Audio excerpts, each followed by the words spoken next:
Long ago, in the warm and humble village of Nazara, where the sun rose golden over clay huts, lived a curious young girl named Lindiwe.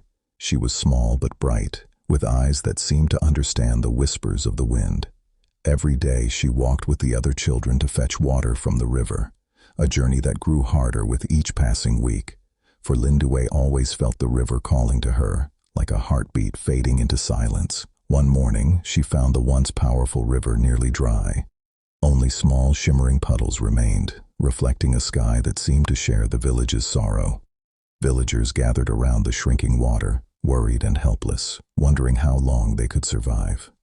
Lindiwe stood quietly, her heart breaking for the river she loved.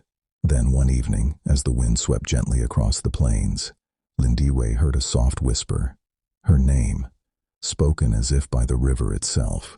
She followed the voice to a small glowing pool, the last living breath of the once mighty river.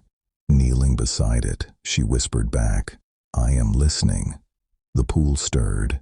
It swirled, rising into a tall pillar of shining water. Before her stood Mimbali, the ancient water goddess of Nazara. Her voice echoed like ripples over still water, gentle, yet filled with immense power.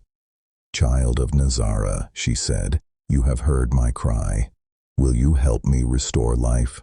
Lindiwe nodded without hesitation. Mabali gave her the first task: cleanse the river's path. With determination in her heart, Lindiwe worked tirelessly, lifting stones, clearing mud, and opening the way for water to return. Soon, the village children joined her, moved by her courage and spirit.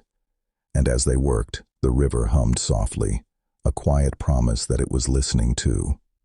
At sunset, the goddess whispered the second task: honor the water with song. So Lindiwe lifted her voice, gentle, pure, filled with hope, singing the sacred melody Mabali taught her.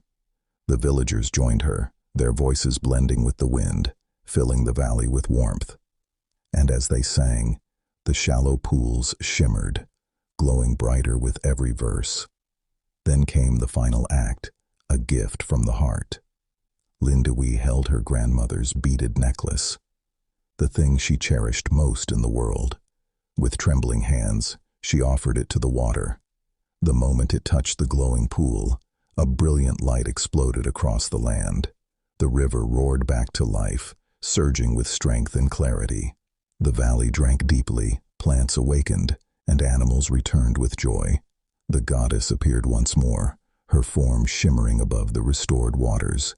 She touched Lindiwe's forehead, blessing her with the spirit of the river, and from that day on, the village of Nazara would never thirst again. The villagers danced and sang beside the flowing river, children splashed joyfully in the cool water, and the elders honored Lindiwe, calling her the girl who spoke to water.